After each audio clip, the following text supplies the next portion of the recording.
করিম, তুই এখানে কেমন করে এলি রে? গল্পটা লম্বা ভাই, আগে তুই বল, তুই কেন এলি? আমারটা খুব কঠিন না, আমি প্রেমে পড়েছিলাম। উমা, প্রেম করে মানুষ পাগল হয় নাকি? ভয় ভাই, খুব ভয়। আমি যে মেয়েটাকে ভালোবাসতাম সে বলেছিল, তুমি যদি আমাকে সত্যি ভালোবাসো তাহলে আমার জন্য আকাশ থেকে চাঁদ এনে দাও। তারপর? আমি 3 রাত চাঁদে বসে চাঁদ নামানোর চেষ্টা করেছি, বাঁশ দিয়ে টেলা দিয়েছি, দড়ি চুড়েছি, শেষে পাড়া মানুষ ধরে এনে আমাকে পাবনা মেন্টাল হাসপাতালে দিয়ে গেছে। ভাই, তোরটা তো রোমান্টিক পাগলামি, আমারটা আরো মজার। বল শুনি।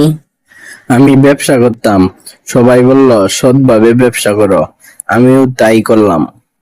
তারপর? 3 মাসের মধ্যে আমি দেউলিয়া হয়ে গেলাম। মানুষ বলল, এভাবে ব্যবসা করলে তো পাগলই হতে হবে। আচ্ছা, তোর কি কখনো হাসপাতালের বাইরে যেতে ইচ্ছে করে? করে তো, কিন্তু বাইরে যারা আছে তারা কি সব সুস্থ? মানে? বাইরে মানুষ প্রেম করে স্বার্থের জন্য, বন্ধুত্ব করে লাভের জন্য, আর সত্য কথা বললে বলে পাগল। আমরা এখানে অন্তত সত্যি কথা বলি। ঠিক বলেছিস, সেখানে কেউ তো আমাকে চাঁদ নামাতে বলে না। আর আমাকেও কেউ সৎভাবে ব্যবসা করতে বলে না। জানিস রফিক, মাঝে মাঝে মনে হয় আমরা পাগল না, তাহলে আমরা কি? আমরা শুধু একটু বেশি সরল ছিলাম।